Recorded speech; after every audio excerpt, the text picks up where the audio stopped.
Happy Monday, everyone. I am wrapping the month of February with this question. What does a typical kindergarten day look like right now? And what should it look like? Dr. Beverly Falk and Dr. Nancy Cardwell join me to unpack the neuroscience of play. We expose the damage of scripted curricula on our youngest learners, and they make the case that play deprivation is real, it's measurable, and it has to stop. All right, here's my part one conversation with Beverly and Nancy. This is Schoolutions Teaching Strategies, the podcast that extends education beyond the classroom. A show that isn't just theory, but practical, try-it-tomorrow approaches for educators and caregivers to ensure every student finds their spark and receives the support they need to thrive. I am Olivia Wall, and I am honored to have Dr. Beverly Falk and Dr. Nancy Cardwell on the podcast today. Let me tell you a little bit about Beverly and Nancy. Dr. Beverly Falk is director of the High Quality Early Learning Project and professor and director emerita of the graduate programs in early childhood education at CCNY School of Education. Her career has included work as a classroom teacher, an early child care center director, public school founder and principal, district administrator, researcher, and consultant. Dr. Nancy Cardwell is an expert in early childhood development and a faculty member at CCNY's renowned School of Education. Nancy's teaching service and research focus on creating experience-based, content-rich learning environments that are culturally sustaining, racially, linguistically, and economically inclusive. Beverly and Nancy, you are here today to share about a topic that is very near and dear to my heart: protecting play for our youngest children in public schools. You are going to illuminate a proposal that you have worked with a brilliant team to draft and present to Mayor Mamdani and his education transition team. It is such an honor to host this conversation. Welcome, welcome, welcome. Thank you. It's a We're real honored honor to be here. and pleasure to be here. Thank you. Yes. Let's jump in with a nugget of research from both of you. Who is a researcher or a piece of research that grounds your belief in play-based learning for children? Beverly, do you want to start us off? I have been powerfully influenced by the research that's coming out from neuroscience about how people learn, particularly how young people learn. And the Harvard Center on the Developing Child is a wonderful resource that offers information that's very accessible to the general public. Wonderful. Nancy, how about you? So I have some oldies and goodies. I totally agree with what Beverly said about the neuroscience research out of the Harvard Center on the Developing Child. It's really important. But I think the two pieces for me in my work that ground me are Lillian Weber's work in terms of really articulating the relationships between teachers and children, where you're really promoting inquiry, you're noticing what the children are doing, you're following after with all kinds of opportunities for them to explore and learn more. And Mary Helen Immerdino Yang and her work on affective neuroscience, which speaks to the centrality of feelings for cognitive development. Yeah. Well, I want to let listeners know, because I have so many people that send me emails to say thank you for the linked show notes. They print them out, they have them, but people also listen and take copious notes. So listeners, I've got you covered. I will include links to all of these resources in the show notes. Beverly, I'd love to have you start us off. Would you paint a picture of what a typical kindergarten day looks like now versus what it should look like, or what we would hope it would look like? Yes, well, kindergartens are in our schools today are not the gardens of joy and inquiry and engagement that they were at other times in our history, both in this country and in other countries. There are mandated scripted curricula in the public schools in New York City, and I believe probably in other places around the country, that are requiring children to sit for extended periods of time, that are focusing on isolated skill development around literacy, around reading and math, and where children are not being allowed to engage in projects, problem solving, what the learning that is often referred to as play, that is really the root of and the foundation for what real learning for young children is about. So it saddens us and resolves us to try to do something to help people understand that the way the school day is designed currently for most schools and is being enforced by the school systems is not supporting children's optimal learning and development. It's not. And so, I mean, this is not just teachers shouting from the rooftops that this needs to change. It is caregivers, it is neuroscientists, it is doctors, and it's actually deemed play deprivation. So, Nancy, could you illuminate some of that neuroscience work or the research that everyone is in agreement around, and that we need to just uplift so more people know about it? So, sure. So we hear a lot in the field about, the science of reading and the science of this and the science of that. But the truth of the matter is that we have learned in the last 15 years how the brain actually works, right? We can take images of our brains while we're solving problems. And they find that when humans of all ages encounter problems to solve that are hands-on, more areas of the brain light up by far than when they're given just an abstracted version of it. And with young children, this is particularly significant because what we're doing is we're really laying the foundation of all the neural pathways.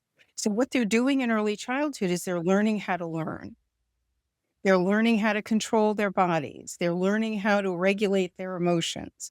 And that comes with consistent practice. And all of that is developed through play. Yes. That, that they're able to practice at different time frames what they can do. And the more they play, the more they practice, the more they are building those neural networks that support the learning that we really want to see. Mm. And so, so for example, in current kindergarten classrooms, there's a lot of worksheets. And I had a student not too long ago talk about how she's working with her 5-year-olds on compound words, but they can't read, right? And so that disconnect, and she's struggling with their engagement. Well, of course you are.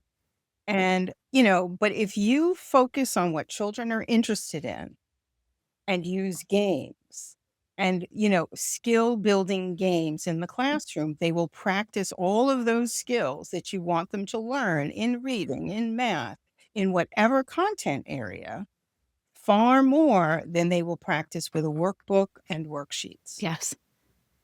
direct hands-on experiences, multi-sensory experiences.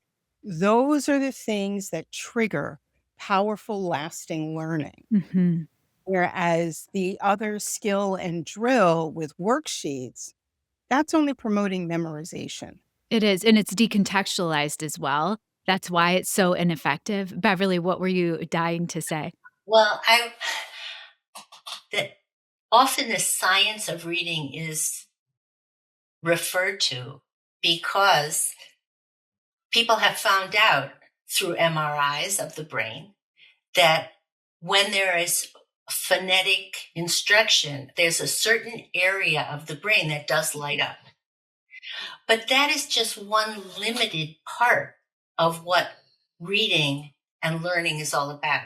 The science of learning tells us that the brain lights up when children are engaged in active learning, when they're engaged in something that's interesting, when there's something that's meaningful, and when there is movement. And then more parts of the brain light up to a greater degree.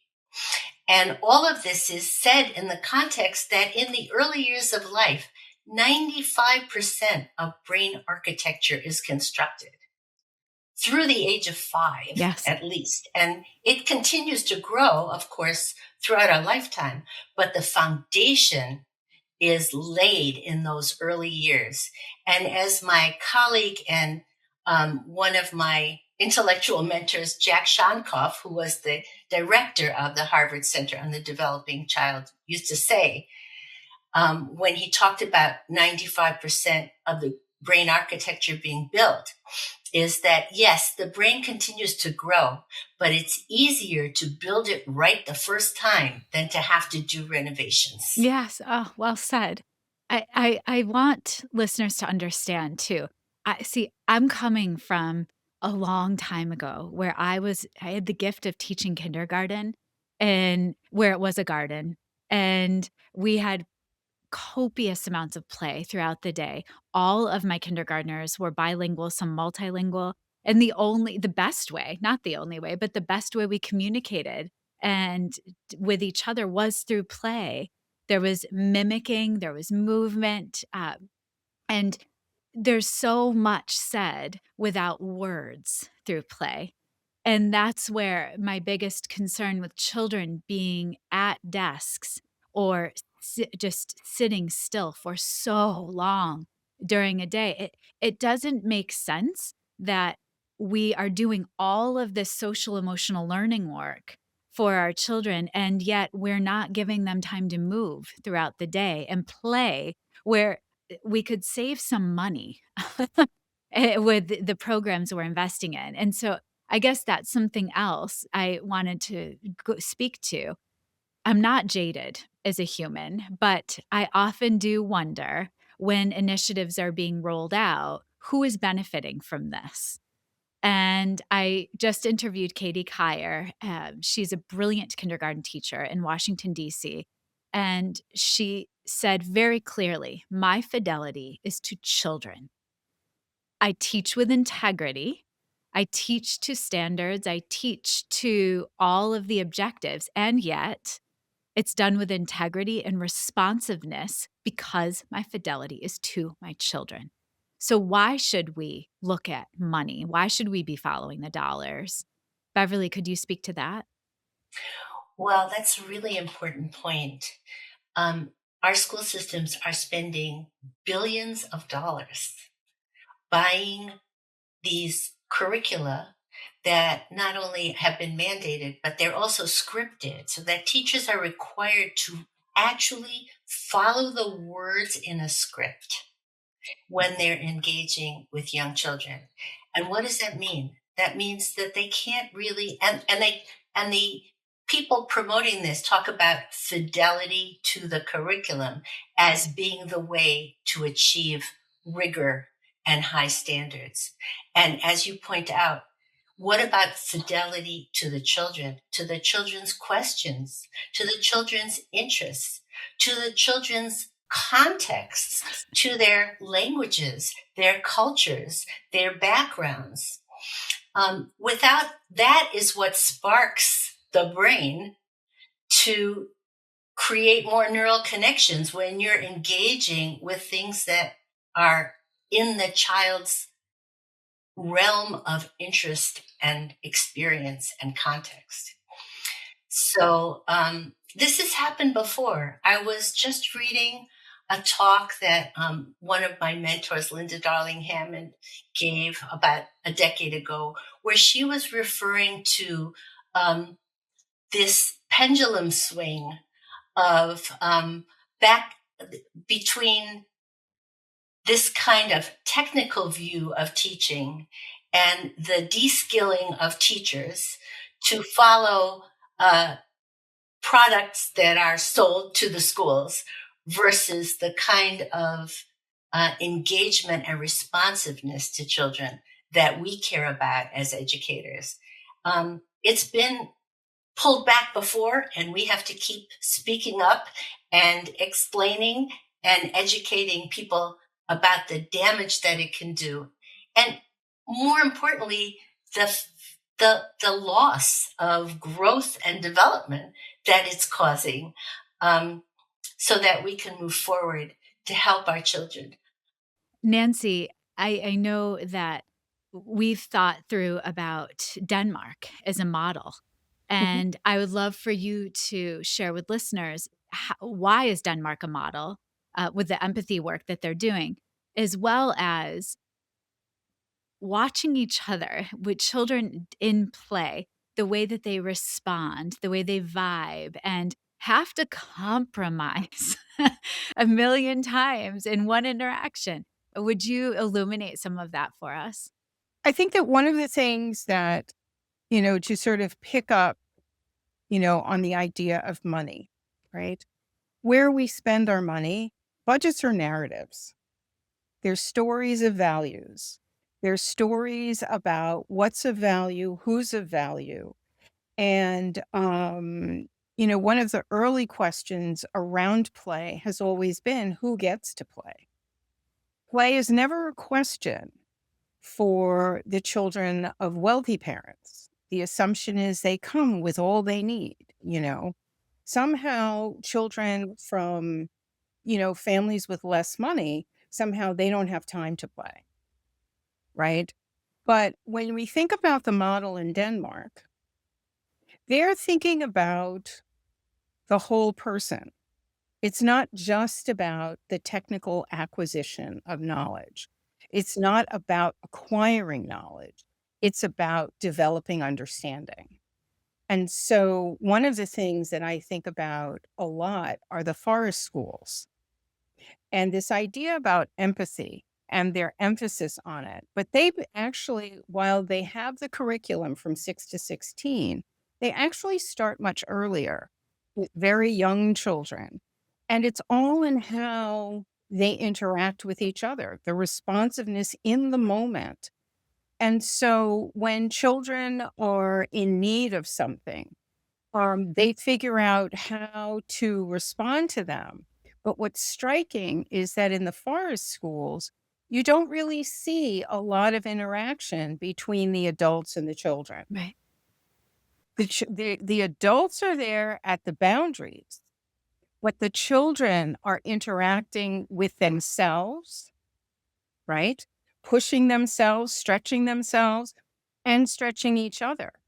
And in the forest, you never do the same thing twice. So you can climb the same tree, but every time you climb it, it's a different pathway, Mm-hmm. right? You can work with the ropes, but every time you're on it, it's a different kind of one. And everybody has a role, right? That they can all play to support each other. But that can only happen in contexts where there is enough for everyone to have more than one thing at a time, where there's abundance. In schools that are abundantly funded, you'll notice that children tend to be more relaxed and calm, and so are their teachers. Because you're not feeling so stressed if they mess up that paper, that's my last one, right? That there's more. Oh, you made a mistake. You need another chance. Giving another try. And so it's about developing empathy for yourself and with others. And empathy is really based on experience, Yes. right? So you can't say, oh, yes, I understand how you feel if you haven't had that Hmm. experience, right? Yeah. So there is this back and forth, and it's a mutual relationship. But in Denmark, the adults are there as resources, but they're highly educated, well prepared, because they believe that the learning is not in the text or in the prepackaged curriculum, it's in the human beings that are interacting, informed by tech, right? And so when your guest talked about teaching with fidelity to her children, Beverly and I were at a research conference some years back, and they were talking about, fidelity to the program. And we were sitting there, misbehaving and saying, well, what about fidelity to the learner? Yeah. Like, where's the learner in that? Hmm. And I think that undergirding all of the things that our group is working on is really shifting that focus from the fidelity to the corporations who create these curricula to having fidelity to the learners and to the children. I want to pause our conversation here with part one. We're going to end with a lightning round. And I'm excited because you've already alluded to what's coming in part two. We're going to talk all about this proposal that you have very specific, thought out ideas of what needs to happen. And I think this is not just a model for New York City public schools. I think that listeners will be able to take what you have done and take it on, try it everywhere. So I'm very excited. Here we go with lightning round. First question, one word to describe New York City's current early childhood approach. Well, it's actually 2 words, not child-centered. Constrained. If we were eliminating one thing from kindergarten classes tomorrow, what would it be? Scripted curricula. And I'd add to that worksheets replaced with hands on activities and skill building games. I'm not supposed to get excited during lightning round because it's distracting, but I agree. Um, can you give us a quick example of play deprivation that you've actually seen and witnessed firsthand? A special needs kindergarten class where everyone was sitting at a desk on a computer. For me, it's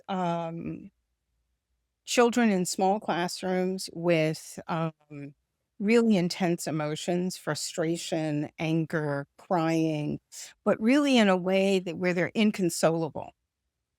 And they're angry and they're upset, and some withdraw and become depressed. I'm seeing it everywhere. Yeah. In all of the schools I'm working, I am seeing this live, and there is a way to stop this. So, um, and with that said, thinking of Denmark's empathy model, Nancy, that you just spoke to, what is something that New York City could do tomorrow in schools that borrows from that model? For me, um, kindness. That teachers, principals and administrators are kind to the teachers in their schools, that they support teachers being kind to the children and the families that they work with. I love it. Beverly, how about you? Trust that people are born wired to learn and to provide rich environment, rich opportunities in the classroom experiences for that learning to happen. All right, let's end lightning round in this part one conversation with what gives each of you hope right now? Well, I think people speaking up and trying to share information, and both about education, but also about democracy.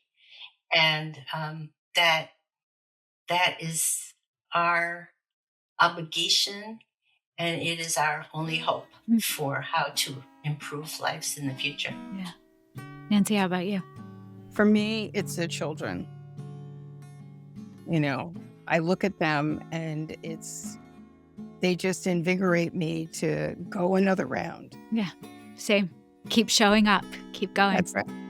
They're there. They're there, so we better keep showing up for them. Yeah. Thank you, both of you, so much. Part 2 of our conversation, you are going to outline your proposal that you plan to present, and I think it will be amazing for listeners to hear from you. Thank you. Thank you. That's a wrap on part 1. Beverly and Nancy have laid the foundation, the research, the neuroscience, the why behind protecting play. In part 2, they are pulling back the curtain on the proposal they'll be bringing directly to New York City's Mayor Mamdani and his education transition team. It is specific, it's actionable, and honestly, it gave me so much hope. Don't miss it.